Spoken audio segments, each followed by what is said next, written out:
Hola, buenas tardes a todos. Vamos a empezar con la mesa de actualización en glomerulopatía. Para ello vamos a tener 3 grandes temas y 3 grandes ponentes. Lo que sí vamos a realizar la discusión va a ser al final de las 3 ponencias. Antes de empezar, me acaban de comentar los patólogos que el último taller de anatomía patológica que va a dar el doctor Moral va a ser de 5:30 a 6. ¿De acuerdo? Gracias. Hola, vamos a presentar los 3 ponentes ahora los 3 y van a pasar de forma consecutiva después para allí. El primer ponente es el doctor Eduardo Gutiérrez Martínez del Hospital 12 de Octubre, que va a poner luz a este momento que estamos viviendo de la nefropatía IgA. Después la doctora Eva Rodríguez García del Hospital del Mar, que con una larga experiencia, que nos va a hablar del síndrome nefrótico. Y el tercer ponente será Miquel Blasco, que del Hospital Clínic de Barcelona, un referente en la microangiopatía trombótica que nos va a hablar de futuros retos de la MAT. Muchas gracias.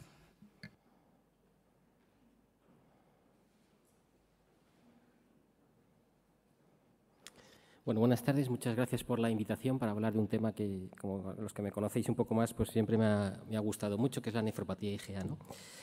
Y la verdad es que los tiempos son muy reducidos, por eso me gustaría empezar con esta charla, con esta frase de Churchill, ¿no? Que me decía que si pedís un discurso de 1 hora, dadme un día, si pedís uno de 1 minuto, de 1 mes. Porque la verdad es que es difícil resumir en 15 minutos toda la avalancha de novedades que han ocurrido en la nefropatía IgA en los últimos años principalmente, ¿no?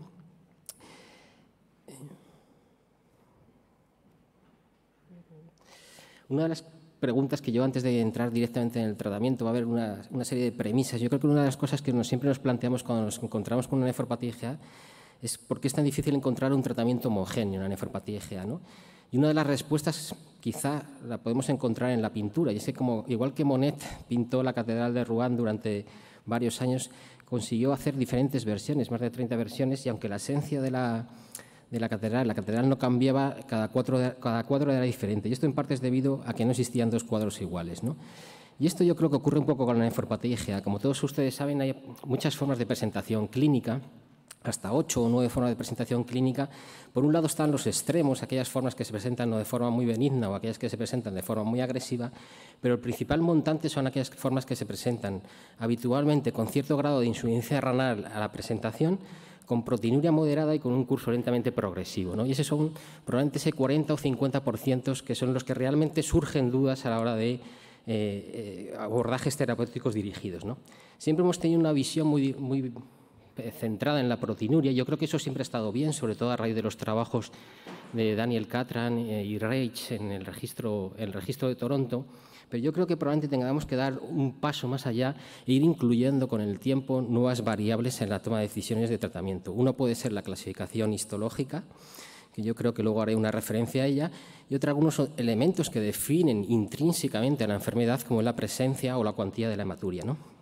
Como todos ustedes saben, cuando nosotros abordamos a una nefropatía IgA con biopsia, sobre todo si esta es reciente, nos basamos en la histología, la clínica y el tratamiento. Las guías CADIGO, aunque reconocen en su última versión la incorporación del sistema MESC en la clasificación de los pacientes, sin embargo, todavía, aunque la clasificación histológica tiene valor clínico independiente de los parámetros basales, no recomiendan la utilización de estos parámetros en la toma de decisiones, sobre todo en la toma de decisiones de tratamiento inmunosupresor. A mí una cosa que me preocupa con la gran avalancha de ensayos clínicos que hay ahora mismo en la nefropatía IgA es que, como pueden ver, esto es un trabajo del JAMA que ha hecho el grupo que creó la herramienta de estratificación de riesgo, y ellos llegan a decir que el 75% de los pacientes que se incluyen en ensayos clínicos realmente no cumplen criterios de nefropatía IgA progresiva, mientras que hay aproximadamente un 35% de pacientes, un 33%, que cumpliendo criterios no son incluidos en ensayos clínicos, ¿no? Y yo creo que aquí hay una cosa importante, que es la importancia de una palabra inglesa que se utiliza mucho en el baloncesto, que es el timing. Para poner un buen tapón, en general, a los que nos gusta el baloncesto, hay que tener un buen timing. Y eso lo digo porque es muy importante a la hora de valorar a un paciente con nefropatía IgA y tomar decisiones terapéuticas si cuando se valora coincide proteinuria y microhematuria. Y esto se ha demostrado en grupos poblacionales extensos, en una población importante, en un grupo un trabajo liderado por la Glosen, en el que se demuestra que los pacientes que tienen un perfil de progresión son aquellos que tienen una proteinuria en general superior a 0,75 y se acompañan de micromaturia mantenida a lo largo del seguimiento. Para entrar en tratamiento siempre tenemos un poco, es una cuestión humana, yo creo que a todos nos atrae la novedad y solemos identificar novedad como igual a mejor, pero esto no siempre ocurre así.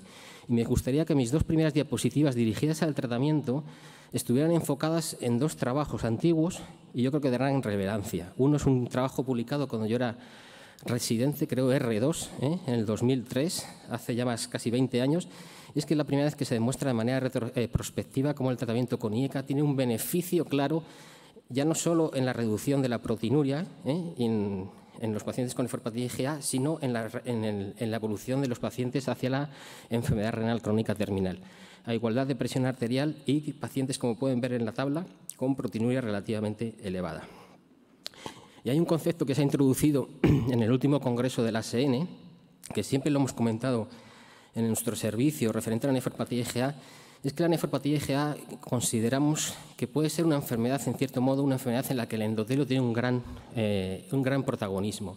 Como pueden ver, una de las conferencias principales de la ASN del 2022 de Orlando ha ido dirigido a esto, ¿no?, al endotelio como posible foco de futuros tratamientos en la nefropatía IgA. Y esto me ha hecho recordar un trabajo antiguo y hacer un honor a él, al doctor Eduardo Hernández, que en 1997 publicó este trabajo muy interesante en el que demostraba que los pacientes con nefropatía IgA, frente al grupo control y si tenían o no proteinuria, tenían unos niveles de factor de von Willebrand muy alterados o muy elevados que se modificaban con los IECAs y que era un claro marcador de daño endotelial.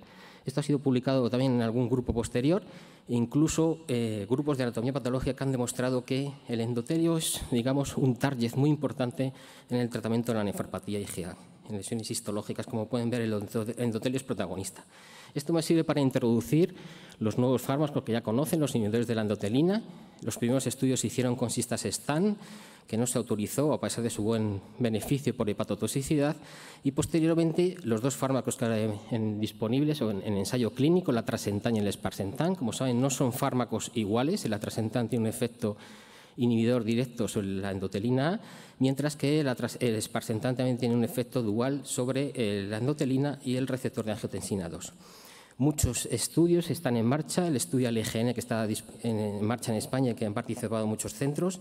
El estudio Affinity, que se ha hecho ahora, les presentaré unos resultados intermedios en la ASN.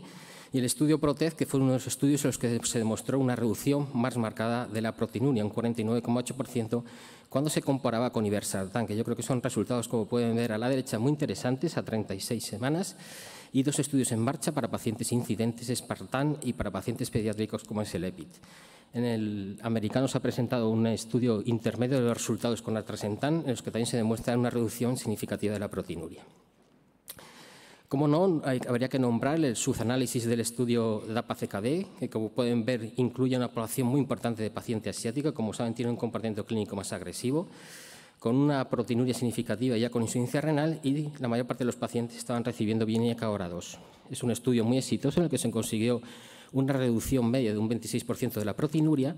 Sin embargo, hay alguna cosa a matizar, y es que no sabemos, no hay datos de que si todos los pacientes estaban tolerando la máxima dosis tolerada de IECA hora 2.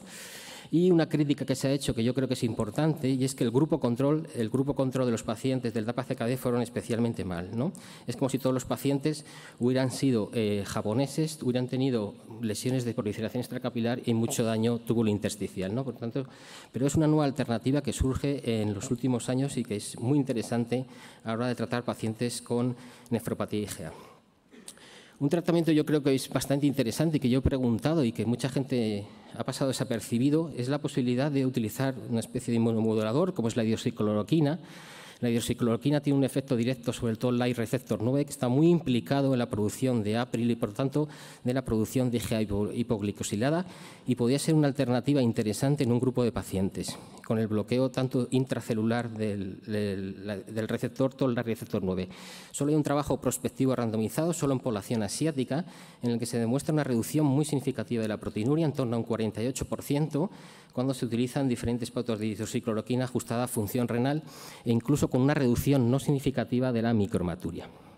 Esto ha hecho que las guías KDIGO sí que lo reconozca como un tratamiento solo en población china, pero y aquí dejo una idea para el futuro, y es que podría ser una alternativa en pacientes jóvenes que se quieren quedar embarazadas, que al retirar IECA o ARA2 hacer un repunte de la proteinuria, podría ser una alternativa la utilización de hidroxicloroquina, puesto que se puede utilizar durante el embarazo.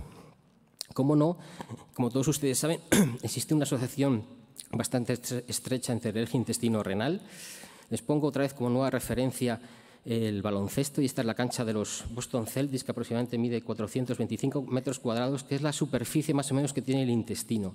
Y lo traigo porque es muy importante, porque en ellos tenemos un porcentaje muy importante de placas de Peyer, que como saben es el foco ahora dirigido para la utilización de nuevos fármacos como son la budesonida, que evita la liberación sistémica, solo tiene un porcentaje de absorción sistémica muy baja, en torno a un 10%. Y esto es importante porque existe una cierta sobreposición entre la distribución mundial de la nefropatía IgA e infecciones parasitarias en el mundo, y este eje intestino-renal podría ser una asociación importante.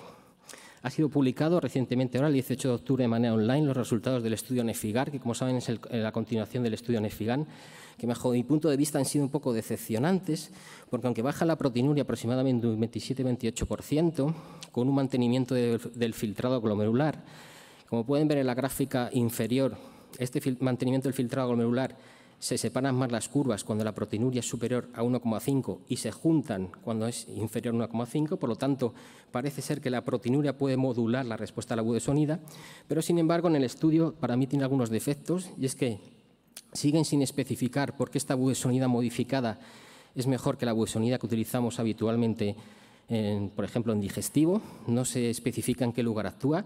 La mayoría de los pacientes son caucásicos y tiene un hándicap importante que debe obligar a un subanálisis, y es que un porcentaje importante de pacientes son diabéticos, un 9,3%, prediabéticos un 45%, con elevado índice de masa corporal un 29%, micromaturia solo un 69% y no había biopsias renales recientes.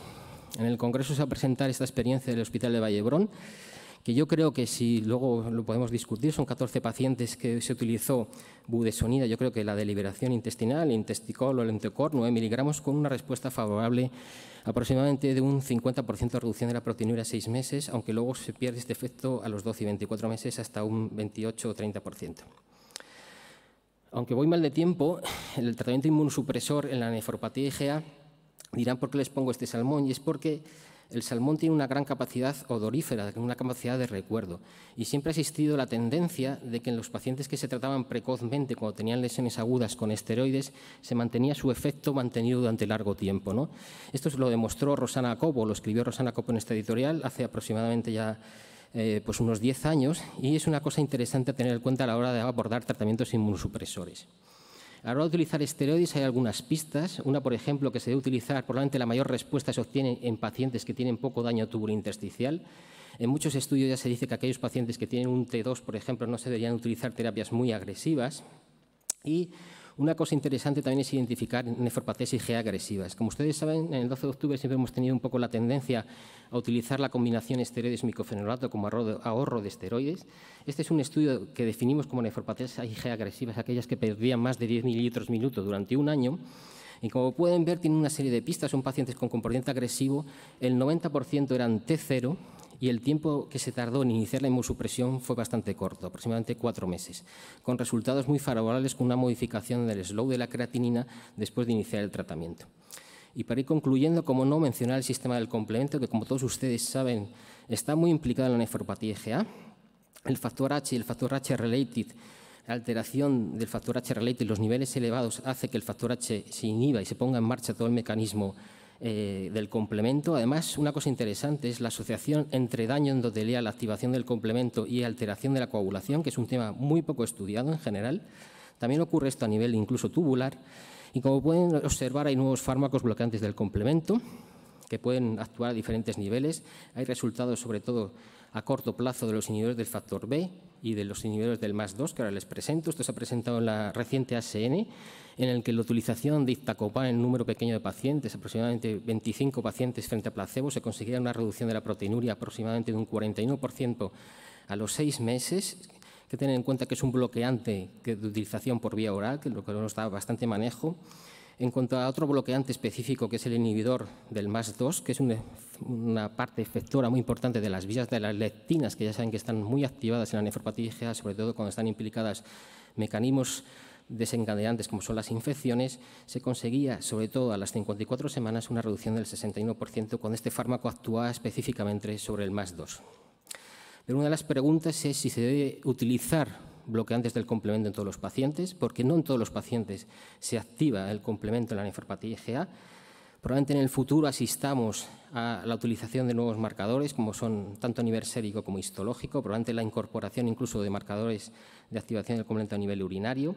Esta es una pequeña esquema que hemos realizado para definir, de acuerdo al complemento, aquellas nefropatías IgA que podían ser progresivas o no, incluso su incorporación en la histología. Y como pueden ver en esta diapositiva, un poco resumen, ahora mismo tenemos un enorme arsenal terapéutico para tratar las nefropatías IgA. Como pueden ver, pueden actuar a diferentes niveles del complemento, hidroxicloroquina, BAFF, April, Splin, tirosinquinasa, aunque los resultados han sido negativos. Y esto hace que el uso tenga que ser todavía más juicioso. Estos son los nuevos fármacos que se han presentado en la ASN. Hay dos fármacos interesantes. Uno es el tegoprumab, que es un nuevo fármaco que tiene un mecanismo de acción sobre el CD40 ligando, que inhibe la respuesta inflamatoria y la formación de anticuerpos y de autoanticuerpos. El sibeprenlimab, que no sería más que un nuevo bloqueante del April, y dos fármacos que actuarían modificando sobre todo la interferencia del RNA, inhibiendo la formación de factor de C5 a nivel hepático, ¿no? Que son el cemdisiran y el Ionis FLRX, que han tenido resultados intermedios bastante satisfactorios, con una reducción de la proteinuria cercana al 40%, y como pueden ver en el último, que es muy interesante, en los criterios de inclusión de los pacientes, incluyen que los pacientes tengan C3 positivo en la biopsia, que no tengan mucha cronicidad ni mucha proliferación extracapilar, son IgAs con comportamiento en general agresivo, proteinuria mayor de 1,5. Me congratula ver que han incluido la presencia de micromaturia como un marcador importante y, como pueden ver, se consigue una reducción de un 44% de la proteinuria con una estabilización de la función renal. Sin embargo, como les decía, este es todo el gran abanico que se nos aventura en los próximos años de la utilización de todos estos fármacos o diferentes marcadores, BAFF, April, Splin, tirosinquinasa, que han sido negativos, inmunomoduladores, inhibidores del proteasoma, incluso algún ensayo ya con anti-CD38, inhibidores del complemento, pero abogo siempre por un uso juicioso de las nuevas opciones de tratamiento, porque ahora también tenemos muchas posibilidades de un abordaje conservador en el tratamiento de la nefropatía IgA. Para finalizar, decirles que el tratamiento de la nefropatía IgA sigue siendo un tema abierto, apasionante y no excluyente. A la izquierda pueden ver el típico jardín francés, a la derecha el típico jardín inglés, pero creo que ambas opciones, tanto un tratamiento agresivo o menos agresivo, son compatibles o se pueden desarrollar a lo largo de la evolución. Y para concluir, me gustaría poner esta frase de Javier Marías, que, como saben, falleció recientemente. Es un escritor al que tengo bastante aprecio. Y cuando uno se acerca a un tema como la nefropatía IgA de muchos años, pues es un poco lo que dice. El escribir es como encender una cerilla en un campo oscuro. No se ilumina todo, pero lo bastante para que nos demos cuenta del tamaño de la oscuridad. Y aunque ahora tenemos muchos más claros, pues sigue habiendo claroscuros en el abordaje en general de todas las enfermedades glomerulares. Y espero que con esta charla les haya podido por lo menos aclarar o dar alguna pista de los nuevos tratamientos que vendrán en los próximos años. Muchas gracias.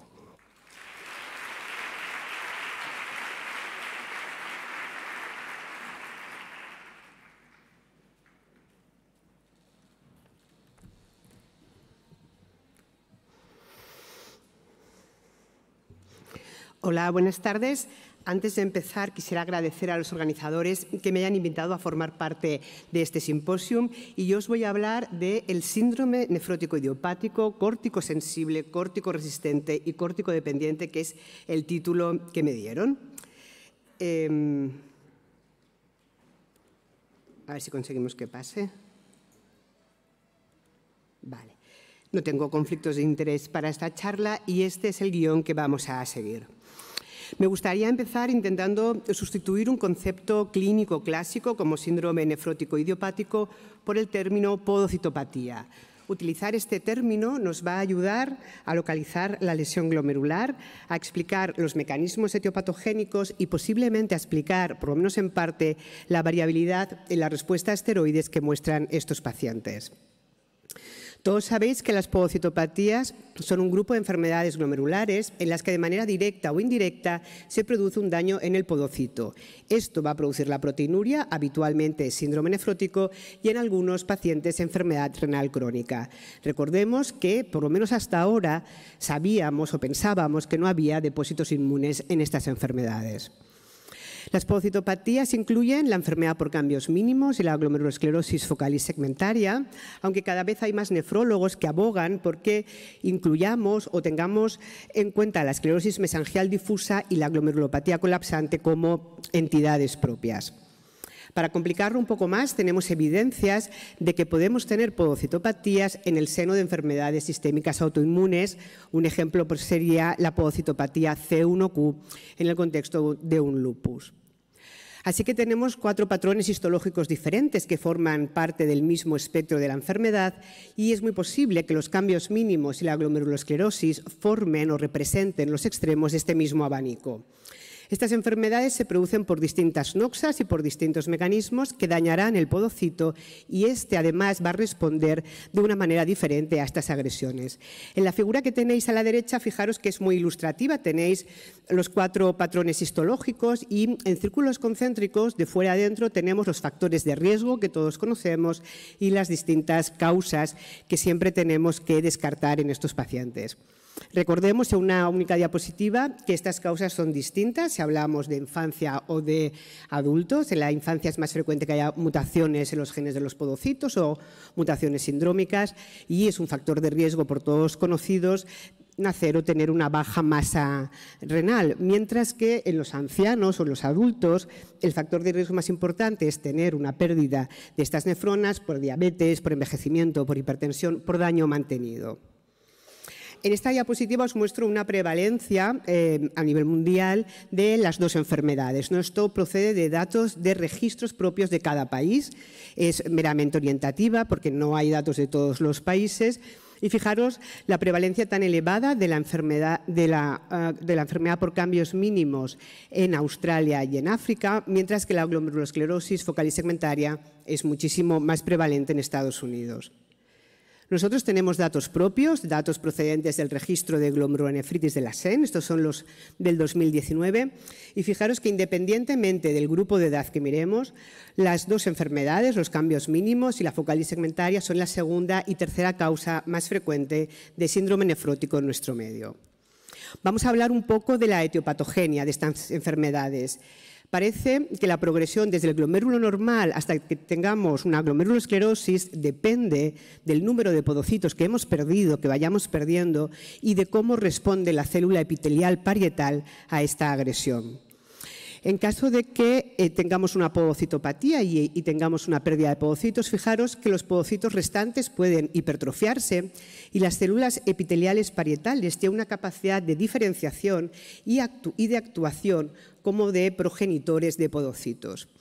Si este daño se mantiene en el tiempo o bien las células epiteliales parietales pierden esta capacidad de diferenciación por motivos del todo no muy claros, la pérdida de podocitos será mucho más elevada, aparecerá la desestructuración del citoesqueleto y se activará la cascada inflamatoria que va a dar lugar a la formación de la glomerulosclerosis. Así que parece que distintos mecanismos etiopatogénicos nos van a dar patrones histológicos distintos. Si el número de podocitos está conservado, tendremos una enfermedad por cambios mínimos. Si tenemos una pérdida elevada de podocitos y además las células epiteliales parietales no son capaces de diferenciarse, no son capaces de repararlo, tendremos una glomerulosclerosis focal y segmentaria. Si este daño podocitario produce proliferación, si esta es alta será una glomerulopatía colapsante y si es baja tendremos una esclerosis mesangial difusa. Pero es muy posible que esto además nos explique los distintos fenotipos, ¿no? Ser córtico sensible o córtico resistente o ser rebrotador frecuente. Fijaros que si tenemos una intensidad baja en el daño del podocito y no hemos perdido un gran número de ellos, se va a manifestar como una enfermedad por cambios mínimos, que todos sabemos que tiene una alta sensibilidad a los esteroides y que además tiene unas posibilidades muy elevadas de remisión. Pero si el daño podocitario va aumentando y la pérdida de podocitos también, iremos entrando en las distintas variantes de la glomerulosclerosis hasta que lleguemos al punto de no retorno en que empezarán a evolucionar hacia enfermedad renal crónica. Pero ¿cuál es el daño, cuál es la agresión podocitaria que inicia todo esto? Durante años se ha abogado por la existencia de un factor circulante que aumentaba la permeabilidad de la membrana basal glomerular. Esto ha sido así por el acúmulo de evidencias que teníamos. Por ejemplo, la reproducción precoz de la glomerulosclerosis focal y segmentaria en pacientes trasplantados y la buena respuesta que algunos de ellos tenían a los recambios plasmáticos parecían indicar que había alguna sustancia en suero que nosotros éramos capaces de limpiar. También tenemos el efecto contrario, pacientes que han sido trasplantados con injertos que tenían enfermedades por cambios mínimos que no se han reproducido porque a lo mejor se especulaba no tenían este factor soluble.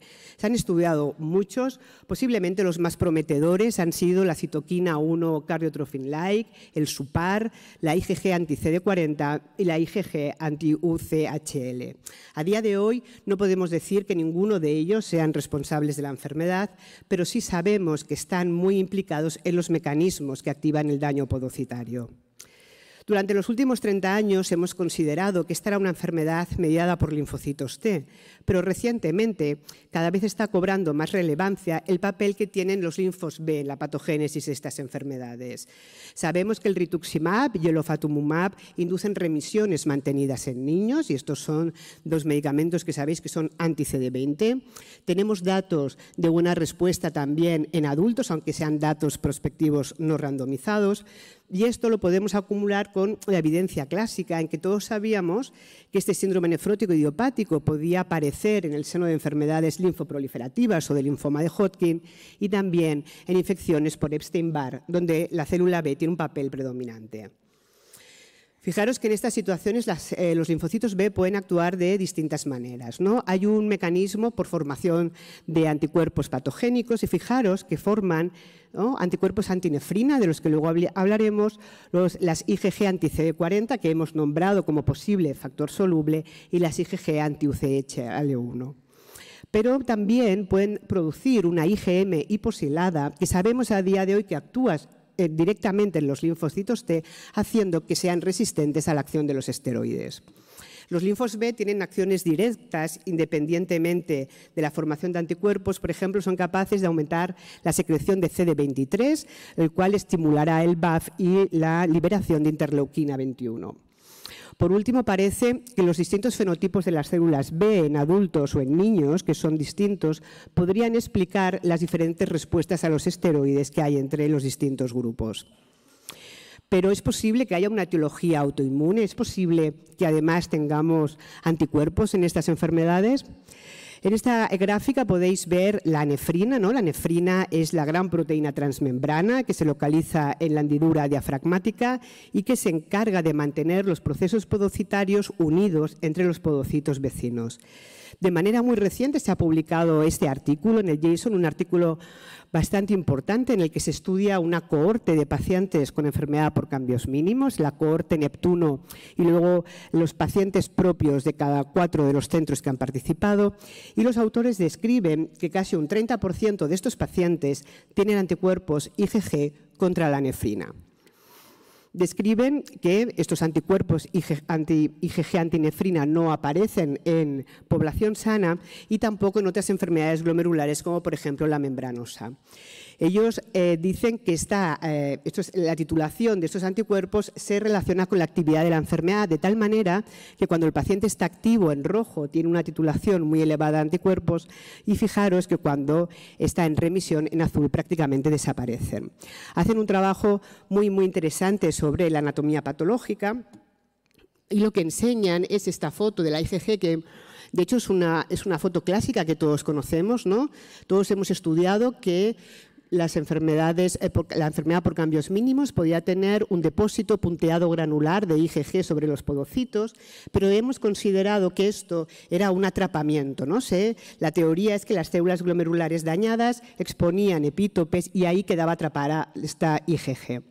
Lo que los autores de este estudio describen es que la IgG no es atrapamiento, debería colocalizar con albúmina, que como veis no lo hace, pero fijaros con lo que sí que localiza. La IgG en verde, colocaliza con la nefrina en rojo, que da este color amarillo, ¿no? Con lo que demuestran que son anticuerpos antinefrina. Y esto aparece en los pacientes con enfermedad por cambios mínimos, pero no en los pacientes que no lo tienen. Además, ellos describen que estos pacientes que tienen anticuerpos IgG antinefrina depositado en las biopsias son aquellos que tienen una titulación elevada en sangre. También explican el caso de algunos trasplantes renales de los que tenían sueros, que fijaros que algunos de ellos tenían una reactivación, una reaparición rápida de su enfermedad por cambios mínimos de base, que coincidían con titulaciones muy elevadas pretrasplante de esta IgG antinefrina y que desaparecían cuando tras el tratamiento entraban en remisión. Parece que por primera vez se han identificado anticuerpos en la enfermedad por cambios mínimos. Los autores especulan que es una formación in situ en la hendidura diafragmática suficiente para dañar al podocito, que nos tenemos que replantear si estas enfermedades podrían tener un origen autoinmune y especulan sobre la posible existencia de subtipos de enfermedad por cambios mínimos, aquellos que tengan anticuerpos nefrina y respondan peor a los esteroides frente a aquellos en los que no existan. Pero también han empezado a describirse depósitos de inmunoglobulinas y de proteínas del complemento en la glomerulosclerosis focal y segmentaria. Fijaros, este grupo lo que describen es que aquellos pacientes con glomerulosis focal y segmentaria que tienen depósito de IgM son capaces de depositar también otras proteínas del complemento. Cuando no existe la IgM, este depósito no aparece. Además, ellos demuestran que estos pacientes tienen un aumento de la concentración de determinadas proteínas del complemento, como el CD4 y el complejo ataque de membrana, tanto en orina como en plasma, que fijaros que además son más altas que las de la cohorte Neptuno, que son pacientes con cambios mínimos. A pesar de todo esto, nosotros seguimos hablando de síndrome nefrótico idiopático y definiendo esta enfermedad en base al grado de proteinuria y las respuestas que tenemos. No tenemos muchas más cosas ni más herramientas nuevas de momento sobre el tratamiento. Y podríamos resumirlo en que es muy probable que sea necesario cambiar el término clínico de síndrome nefrótico por podocitopatía, que tendríamos que conseguir que en el diagnóstico de estos pacientes saber qué número de podocitos tienen y qué grado de daño podocitario tendrían. Esto nos permitiría reclasificar a los pacientes en distintos subtipos, personalizar tratamientos. A lo mejor, si ya sabemos que la respuesta a esteroides no va a ser buena, podemos ahorrarnos toda la toxicidad. Tendríamos que buscar nuevas dianas terapéuticas y, por supuesto, para todo esto es necesario que incorporemos nuevas técnicas en la valoración de la biopsia renal. Es posible que estas enfermedades sean más autoinmunes de lo que creíamos y, al igual que lo que pasó hace unos años con la nefropatía membranosa, se empiecen a describir nuevos autoanticuerpos contra cualquiera de estas podocitopatías. Esto, juntamente con los resultados de múltiples ensayos clínicos que seguramente empezarán a publicarse a inicios del 23, ¿no?, como Sparsentan, con datos prometedores, hacen que estemos delante de un nuevo tiempo, muy posiblemente para las podocitopatías. Muchas gracias por su atención.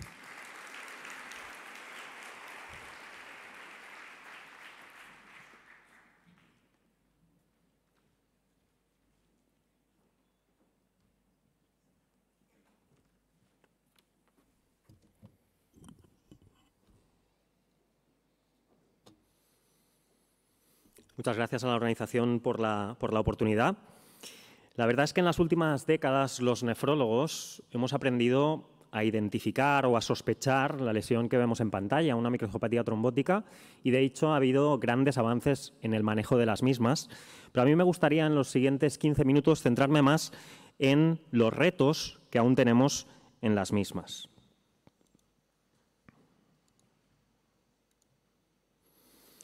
Había titulado The Big Challenge, pero realmente, como les decía, los grandes retos que aún quedan abiertas. Los nefrólogos estudiamos muy bien la anemia y cuando encontramos datos de hemólisis, y esta hemólisis es microangiopática o no inmune, si además se acompaña de trombopenia y de daño orgánico, no solo renal, la sospecha es clara. Estamos probablemente frente a una microangiopatía trombótica.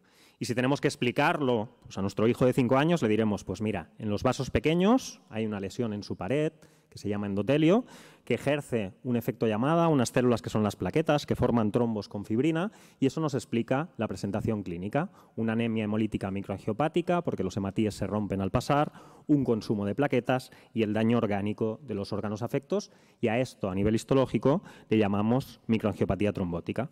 Ahora bien, con esta sospecha, que sabemos hacer muy bien, se nos abre pues, un gran abanico de etiologías que pueden explicar precisamente esta cruz negra, que es el daño en el endotelio y que tenemos que hacer de una manera rápida porque son pacientes que clínicamente van a estar muy graves. ¿Qué nos dicen las controversias del año 2017 de las CADIGO? Pues que frente a esta sospecha clínica o una confirmación histológica de microangiopatía trombótica o MAT, lo primero que tenemos que hacer es descartar las causas que históricamente conocíamos como primarias, pedir una ADAMS 13, si su actividad es reducida, pensar en una PTT y entonces buscar si la causa es congénica o adquirida y, sobre todo, si viene precedida de unas diarreas sanguinolentas, buscar la posibilidad de una xigatoxina como responsable, que conocemos en la literatura clásica como hemolítico urémico típico. Algo que no me gusta mucho de estas controversias del 2017 es cómo se etiquetaron el resto de etiologías. Y si se fijan, a todas les llamaron hemolítico urémico atípico. Y hay causas muy diversas. Tenemos patologías metabólicas como la aciduria metilmalónica, tenemos microangiopatía trombóticas asociadas a diferentes infecciones, al trasplante de órgano sólido, al trasplante de progenitores hematopoyéticos, al embarazo, y por tanto todas ellas podrían tener un origen diferente o bien solaparse en el mismo. Lo que sí que nos dicen es que cuando excluimos todas ellas, y por tanto sigue siendo un diagnóstico clínico por exclusión, estamos frente a una causa primaria de disregulación de la vía alternativa del complemento sobre superficies celulares, lo que antes conocíamos como hemolítico urémico atípico comparado como el típico. Me gustan más clasificaciones como las que hicimos en el documento de consenso. Tenemos muy claro que hay una sobreposición a nivel clínico e histológico, pero probablemente también hay una sobreposición a nivel fisiopatológico, y eso es lo que realmente tenemos por descubrir y por explicar aún de las microangiopatías trombóticas. Esta es una de las posibilidades y podemos comentarlo luego en la discusión. La National Kidney Foundation está valorando una nueva reclasificación de las microangiopatías trombóticas, pero a mí lo que me sirve sobre todo es que intentemos describirlas de tal manera que nos ayude luego al manejo clínico. Y podemos hablar de una MAT por déficit de ADAMS 13 y, como decíamos, buscar si la causa es congénita adquirida, asociada a la xigatoxina, y sobre todo esta forma que sabemos que tiene un tratamiento que puede cambiar su historia, que es donde existe un papel primordial de la vía alternativa del complemento. Del resto de causas secundarias a veces vamos a tener que poner 2 y 3 apellidos. Es el caso, por ejemplo, de la microangiopatía trombótica asociada al trasplante de progenitores hematopoyéticos. Puede dañar el endotelio la enfermedad de injerto contra huésped. Pueden hacerlo los fármacos, las infecciones, el complemento, el sistema de coagulación. Por tanto, tenemos que ganar conocimiento en cuáles son las causas fisiopatológicas, especialmente de las causas secundarias, para poder hacer un manejo individualizado de las mismas. ¿Qué sabemos de aquellas a las cuales llegamos por exclusión a que el complemento juega un papel primordial? Pues sabemos nuevamente que tenemos grandes retos. El primero, como decíamos, el del diagnóstico diferencial, y a mí me encanta esta revisión que hicieron 3 nefrólogas excelentes de nuestra sociedad en el año 2020, porque nos ayuda poco a poco a ir desgranando cuáles pueden ser las causas potenciales en nuestro paciente, y si las excluimos todas, llegamos finalmente, y no es fácil, al diagnóstico de hemolítico urémico atípico o a una microangiopatía donde el complemento es el actor principal en su fisiopatología. Muchas veces tenemos retos diagnósticos por la presentación clínica tan variable, pacientes que debutan con una pancreatitis o que tienen diarreas, pensamos en un típico, y realmente es una manifestación gastrointestinal de un atípico. La gran pregunta, ¿una infección es el trigger de una disregulación primaria de la vía alternativa del complemento? ¿Es suficiente insulto para dañar el endotelio y, por tanto, solo tengo que tratar la infección y hacer un tratamiento conservador? Es una gran pregunta que aún nos queda.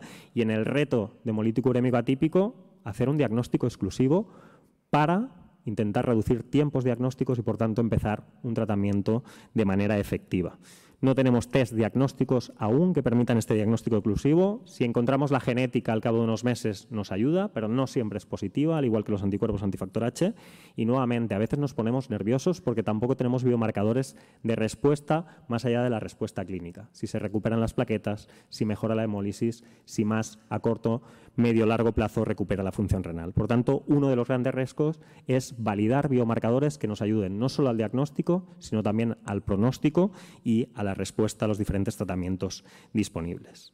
Antes de hablar del tratamiento, no os aburro, la causa la conocéis perfectamente.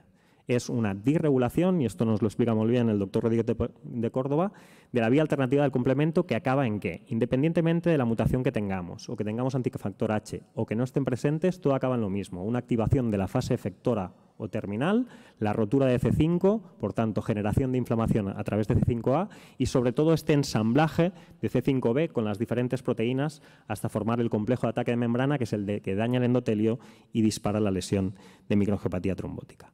A día de hoy, el gold estándar sigue siendo el bloqueo de la molécula de C5 y tiene sentido con lo que hemos explicado de la fisiopatología, y tenemos dos opciones, eculizumab y su hermano mayor, ravulizumab, ambos anticuerpos monoclonales que bloquean C5. Por tanto, tenemos muy claro que en el tratamiento de elección en estas formas de microangiopatía trombótica tiene que ser el bloqueo de C5, con muy buena respuesta hematológica y con una respuesta orgánica que dependerá de lo ágiles que seamos a la hora de identificar a estos pacientes e iniciar el tratamiento. Pero grandes retos, nuevamente. El tratamiento puede ser individualizado. En el mantenimiento tenemos que poner dosis fijas. Tenemos algún biomarcador que nos ayude, los niveles de eculizumab, CH50, etcétera, etcétera. Aún necesitamos validar todos estos biomarcadores y, sobre todo, si puede ser segura su suspensión. Cada vez con más ensayos, algunos retrospectivos, otros ya prospectivos, que nos indican perfiles de pacientes donde muy probablemente no sea adecuado suspender el tratamiento, como pueden ser mutaciones de alto impacto, ganancia de función en C3, factor B o mutaciones en factor H. Respecto al ravulizumab que tenemos, pues actualmente 3 ensayos clínicos en adultos y en pediatras, con unos ratios de respuesta a microangiopatía trombótica muy similares a los que daba eculizumab, pero algo que también podemos discutir después, si tenemos tiempo, es en la respuesta comparada de estos ensayos con eculizumab. Como vemos, al inicio de los ensayos con eculizumab teníamos aproximadamente un 30% que requirieron diálisis, algo más en los ensayos de ravulizumab, sobre todo en adultos, cercano al 50%. Con el eculizumab a 26 semanas, el 80% de estos pacientes suspendieron hemodiálisis, con ravulizumab algo menos, aunque una tendencia a aumentar en el seguimiento a más largo plazo. Y probablemente aquí lo que se abra, y esto es una opinión personal, es un sesgo de selección en los pacientes de la cohorte de ravulizumab de adultos. Probablemente se incluyeron pacientes que tenían formas secundarias y quizá estas no responden de la misma manera al bloqueo de C5. Vendrán nuevos tratamientos, nos lo ha enseñado Eduardo, que bloquearán a diferentes niveles, y estos son los ensayos clínicos que actualmente tenemos abiertos. Un ensayo con un anti-C5 que el beneficio será que el mantenimiento será subcutáneo, como cravalizumab. Veremos si realmente tenemos los resultados del biosimilar y podemos aplicarlo. Un ensayo que se está haciendo en países donde eculizumab y ravulizumab no están disponibles, con iptacopan, una molécula oral que bloquea el factor B. Algo que a nivel fisiopatológico no parece que tenga mucho sentido, pero que se intentó y que no tenemos resultados, el bloqueo de la vía de las lectinas, y veremos si estos inhibidores subcutáneos del RNA pueden ayudarnos también en hemolítico urémico atípico o en microangiopatía trombóticas mediadas por complemento. Y este es el gran melón, el de las formas secundarias, de aquellas microangiopatías que más frecuentemente vemos en nuestra práctica clínica habitual. Nos lo decían Santiago y Manolo, el doctor Praga, en esta publicación. Muy probablemente existen causas secundarias donde el complemento pueda jugar un papel. ¿Es el mismo que en el de hemolítico urémico atípico? Ellos se le cubran que probablemente sea una activación temporal y por tanto no permanente, y por tanto lo que postulan es que probablemente tratamientos a mayor corto plazo pueden recuperar al paciente y mejorar el tratamiento actual. Y como sabéis, el proyecto de la Glosen, que lideró también Manolo y que publicó como primera autora Teresa Cabero, nos enseñaron en un estudio retrospectivo que eculizumab en determinadas formas secundarias puede ser muy útil para mejorar el pronóstico. Pero sigue siendo un gran reto. Necesitamos estudios prospectivos, aleatorizados y sobre todo soportados por biomarcadores que nos ayuden a ir desgranando esta margarita y cuántas de las formas secundarias puede tener el complemento un papel importante y por tanto su bloqueo puede mejorar su pronóstico. Y también vienen nuevas moléculas que aún no están en ensayos clínicos, pero tenemos ya 3 bloqueadores de C5, tenemos ya un bloqueador del receptor de C5A, tenemos bloqueadores de C3, bloqueadores de la vía de las lectinas, del factor B o del factor D, que veremos si pueden jugar también un papel tanto en las microangiopatías trombóticas mediadas por complemento como las que actualmente conocemos como secundarias.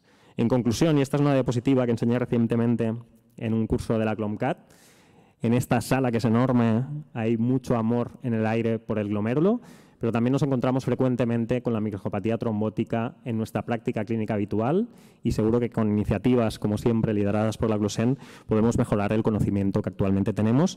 Y este es el resumen que yo pondría para decir que intentemos acatar y mejorar esos grandes retos. El primero, la clasificación homogénea. No va a cambiar mucho el manejo, pero sí, si hablamos todo el mismo idioma, sabremos exactamente qué estamos tratando. Y ahí, como os decía, hay un esfuerzo de la National Kidney Foundation en intentar cambiar la nomenclatura para ver si puede ayudarnos en la práctica clínica habitual. Necesitamos un diagnóstico inclusivo de las formas donde el complemento juega un papel primordial para reducir los tiempos para el inicio del tratamiento. Y necesitamos biomarcadores también que se validen, como decíamos, en el diagnóstico, pero también en el pronóstico, en la identificación precoz de recurrencias y también en el campo del trasplante renal. Y luego el bloqueo del complemento en todas las formas, ver si los estudios con ravulizumab se confirman en la vida real, y para ahí sería muy útil que uniéramos esfuerzos para poder dar luz a la oscuridad, ver si los nuevos bloqueadores pueden jugar un papel y mejorar lo que ya tenemos, y sobre todo, como decíamos, el gran melón de las formas secundarias, donde tenemos que seguir avanzando en el conocimiento fisiopatológico, y eso nos ofrecerá un tratamiento individualizado. Me gustaría acabar con esta foto. El que tenéis ahí subiendo desde hace unos meses es mi hijo. Y básicamente estos son los castells que se hacen en Cataluña, y como veis hay diferentes camisas, en la torre la conforman las mismas, pero todos ayudan a que esta construcción pueda tener éxito, y yo creo que es el camino en este tipo de patologías, que unamos nuestras fuerzas para seguir avanzando en su conocimiento fisiopatológico y podamos dar luz a la oscuridad. Muchísimas gracias por vuestra atención.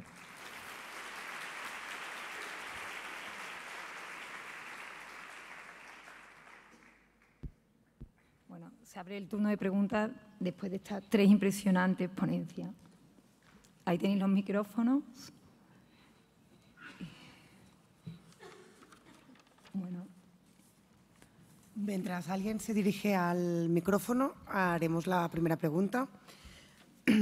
Perdón. Esta pregunta es para la doctora Rodríguez.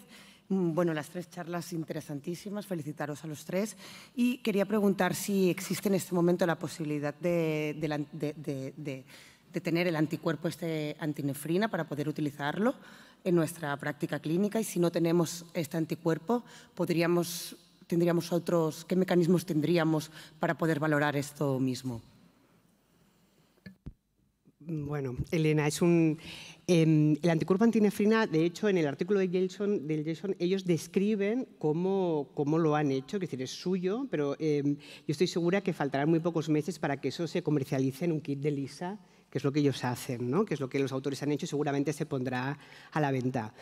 Hay otros tipos de técnicas que se pueden utilizar para ver si las células epiteliales están activadas o no.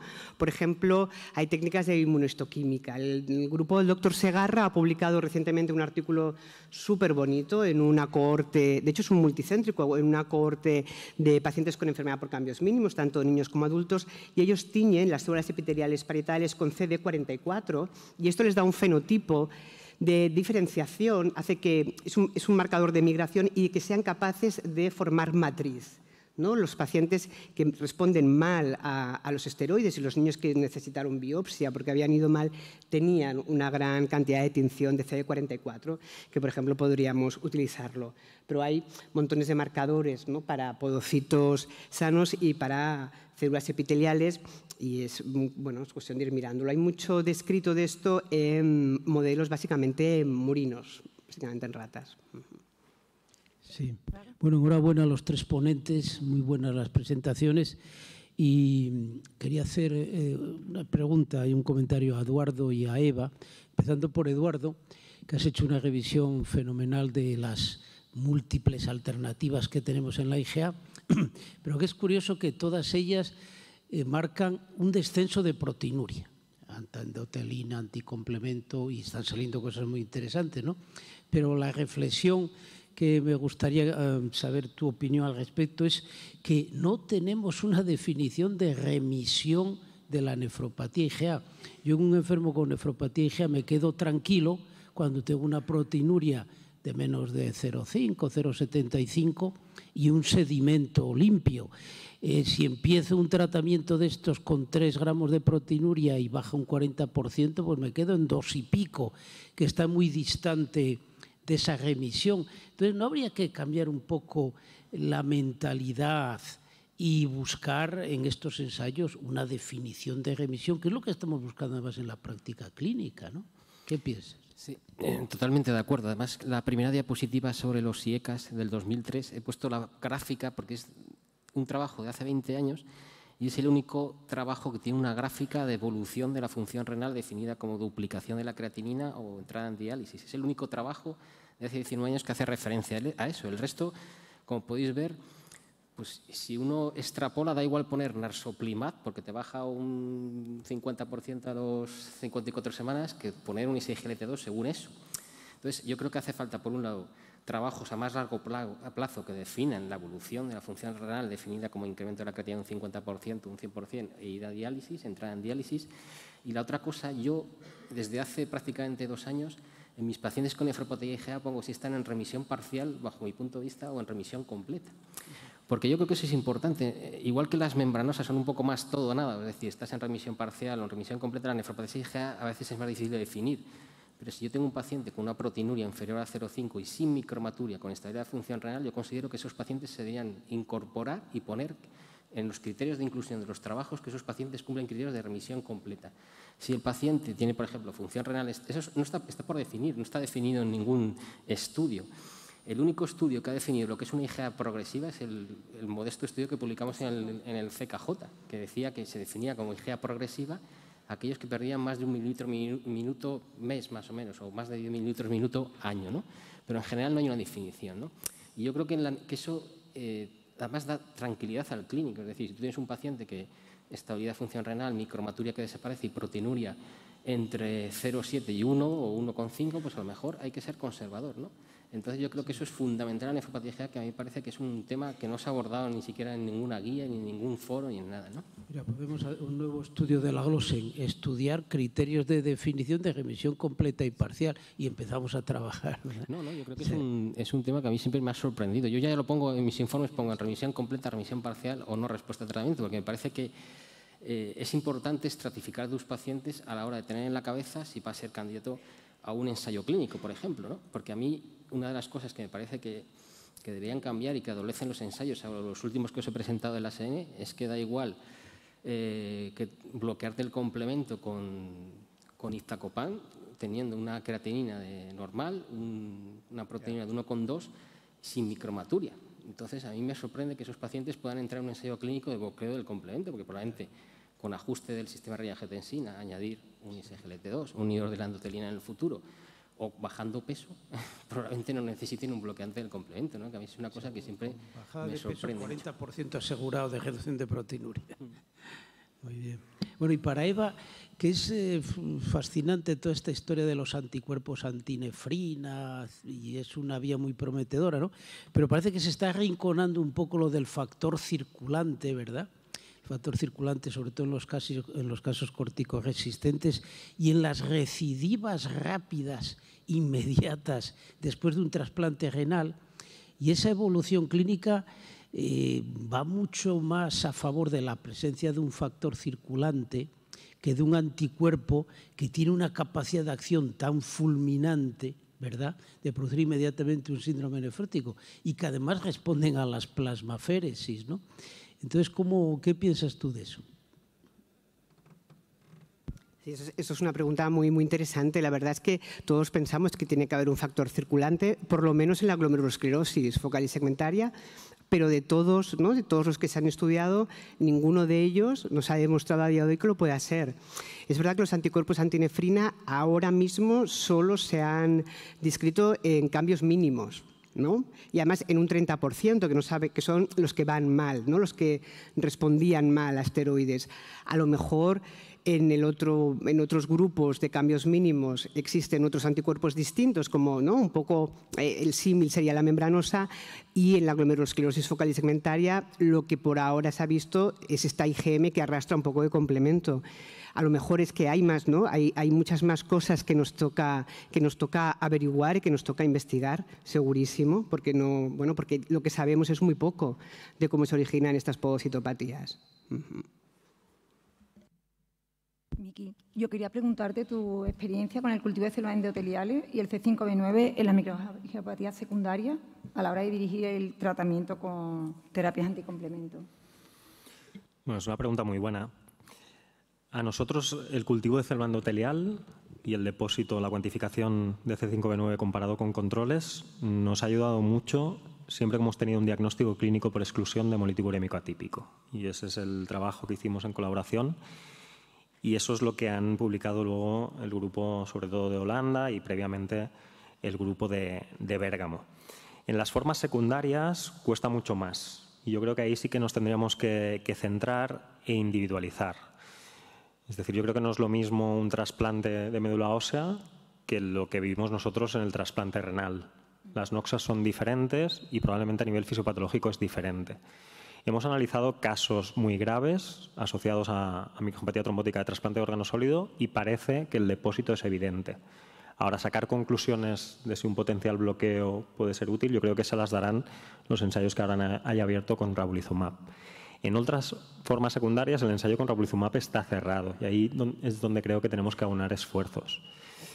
En las últimas controversias de la CADIGO, a mí me molestó bastante que no se puso énfasis suficiente, yo creo, en los diferentes biomarcadores. Es decir, la discusión fue, actualmente no hay biomarcadores, y se cerró ahí.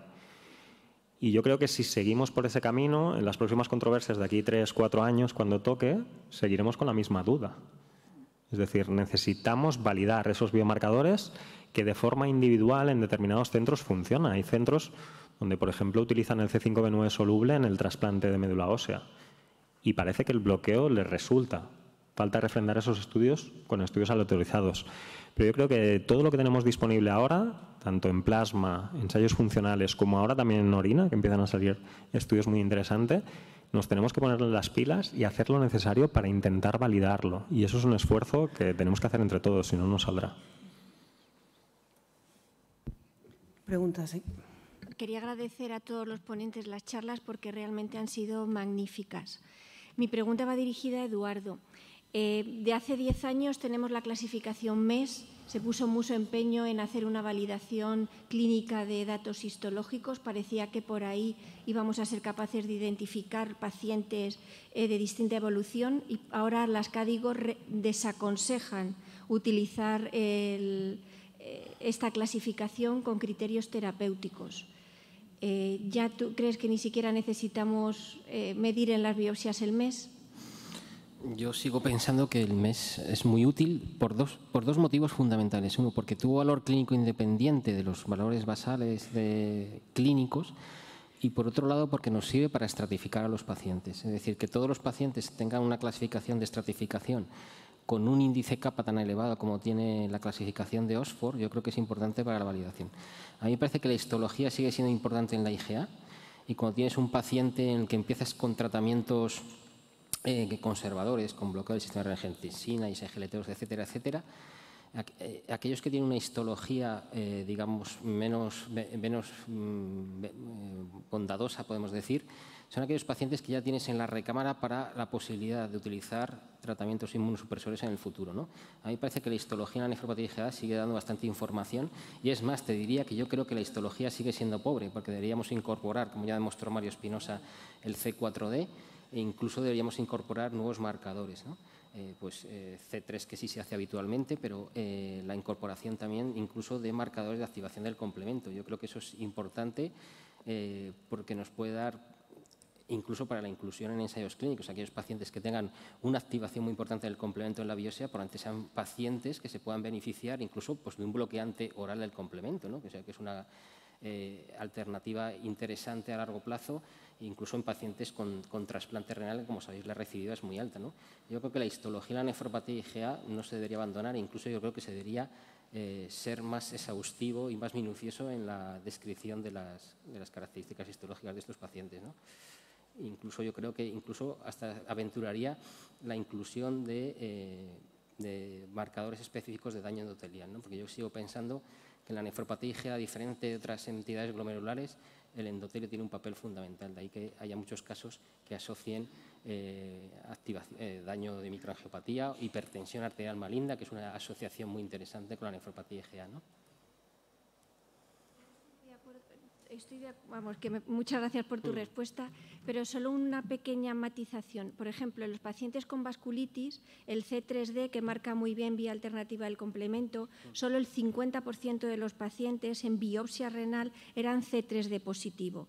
Y, sin embargo, luego tenemos un ensayo clínico con Avacopan en el que nos dice que, en general, el Avacopan no hay unos pacientes que fueran mejor o peor. No tengo seguro que realmente que histológicamente seamos capaces de identificar aquellos pacientes que tengan disregulación adicional en la enfermedad o no. Yo tengo dudas. Yo creo que la duda es razonable, pero aún así, incluso en aquellos pacientes, hay estudios ya antiguos, hace ya 10 años por lo menos, en los que parece ser que el mecanismo estaba muy influenciado, por ejemplo, por una infección, que es el trigger que desencadena la nefropatía IgA, por ejemplo, en población joven, que suele ser el mecanismo fisiopatológico esencial.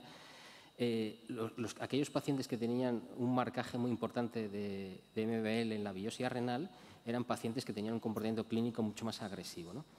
Por eso digo que es un tema abierto, pero yo no creo que sea un tema a dejar en el cajón, sino creo que es un tema incluso a intensificar más el estudio de las biopsias, ¿no? Yo creo que, como os decía, la nefropatía IgA, a diferencia de otras entidades glomerulares, su abanico de presentaciones clínicas es tan diferente que yo creo que tenemos que ir a intentar definir, estratificar las IgAs, un poco esa estratificación tan compleja que hizo el grupo de Bérgamo con las C3, ¿no? Pero no llegar a eso, pero sí tener más marcadores, más elementos en la toma de decisión terapéutica. Ese es mi punto de vista, pero yo entiendo lo que me dices.